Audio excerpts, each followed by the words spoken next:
Hello friend, आज हम लोग बात करते हैं अकेले रहने के फ़ायदे क्या क्या होते हैं और नुकसान क्या क्या होते हैं। पॉइंट नंबर 1, जब आप अकेले रहते हैं तो आपको ये समझ में आता है कि हमारा टाइम वेस्ट हो रहा है या यूज हो रहा है, हम अपने टाइम में क्या कर रहे हैं क्या नहीं कर रहे हैं। जब आप दूसरे के साथ में रहते हैं तो ऐसा नहीं पता चलता है, आप बस उनसे बातें करते रह जाते हैं या तो दिखावे के चक्कर में बैठे रह जाते हैं उनके साथ।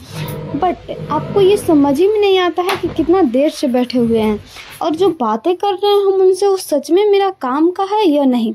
इसीलिए आप अपने टाइम को वेस्ट करते रहते हैं। और अकेले रहते हैं तो आपको पता रहता है कि हम इतना देर में ये किए, इससे भी आपका टाइम का बचत होता है। पॉइंट नंबर 2, जिनको भी ये लगता है कि जो अमीर लोग होते हैं उनके टाइम अच्छा चलता है, बट ऐसा कुछ भी नहीं होता है। और अमीर लोग हमेशा टाइम के पीछे भागते हैं, पैसे के पीछे नहीं। पर गरीब लोग हमेशा पैसे के पीछे भागते हैं, टाइम के पीछे नहीं। पॉइंट नंबर 3, इसे हम लोग एक एग्जाम्पल की मदद से समझने का प्रयास करते हैं। मान लीजिए कि आज आप गैस का सिलेंडर भरवा कर लाए हैं और उसे खुला छोड़ दिए हैं। आप ही बताइए 10 दिन के बाद क्या आप उसे यूज कर पाएंगे? नहीं, मेरी तरफ से आंसर होगा नहीं। अगर आपको बिलीव नहीं है तो आप करके देख सकते हैं, पर नहीं, आप 10 दिन के बाद वो खाली हो जाएगा, उसे यूज नहीं कर सकते। समय भी वैसा ही है, ये अपना घड़ी चल रहा है और इसका टाइम को मतलब कोई नहीं बांध सकता, आप भी नहीं, हम भी नहीं, कोई नहीं बांध सकता। ये टाइम निकलता ही जा रहा है। अगर आप चाहें इसे दोबारा लाना तो आप कुछ भी करके इसे दोबारा नहीं ला सकते हैं। आपकी ज़िंदगी का टाइम ही एक ऐसा है जो कि दोबारा नहीं आ सकता है। सब कुछ आ सकता है इसे छोड़ करके। अगर आपकी सैलरी 24,000 है तो आप उसमें से 2,000 भी नहीं चाहते हैं कि मेरा बिना मतलब का खर्च हो। आप उसकी वैल्यू को जानते हैं। और अगर आपके पास 24 घंटे टाइम है तो उसमें से आप 1 घंटा बिना मतलब के अपने दोस्तों के साथ क्यों बैठे रहते हैं? क्योंकि जब आप अकेले रहते हैं तो आप अपने बारे में सोचते हैं और आप बिना मतलब के दूसरे के कामों में दखल अंदाज ना करते हैं। और जब आप फ्री में मतलब कि बिना बुलाए ही आप किसी के पास चले जाते हैं, उसकी ज़रूरतों को पूरा कर देते हैं, वो आपको बुलाया ही नहीं था। इस तरह से आपका मनोबल भी गिरेगा, वो आपका वैल्यू भी नहीं करेगा। और कई बार तो ऐसा भी देखा जाता है कि वो आपको कुछ समझता ही नहीं है। आपको बिना मतलब किसी से भी माफ़ी मांगने की ज़रूरत नहीं पड़ती है।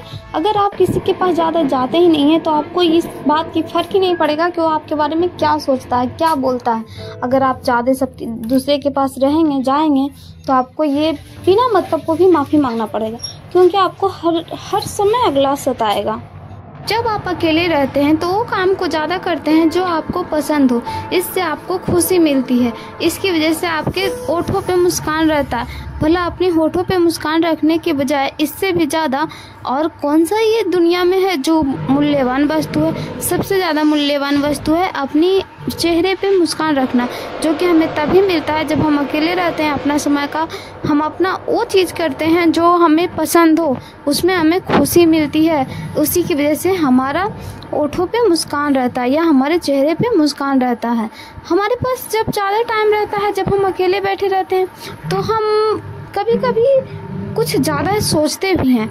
और ज़्यादा सोचने का रिजल्ट ये होता है कि हम अपने मकसद या गोल तक बहुत जल्द पहुंचने का मतलब प्रयास करते हैं, या तो फिर संभावना रहता है कि हम अपने गोल तक बहुत जल्द पहुंच जाएंगे। जो व्यक्ति अकेले रहता है उस पर समाज का कोई मतलब कि प्रभाव नहीं पड़ता है, क्योंकि वो समाज के साथ नहीं रहता है।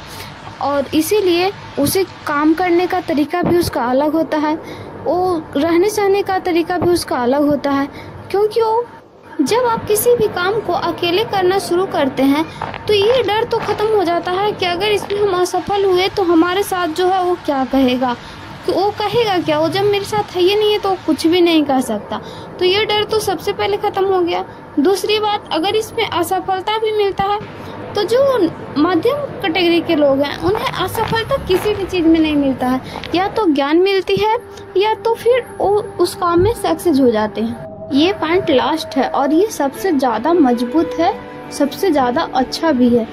अकेले रहते हैं आप तो आपके पैसे की बचत होती है, आप दूसरे की दिखावा की दुनिया में नहीं जीते हैं।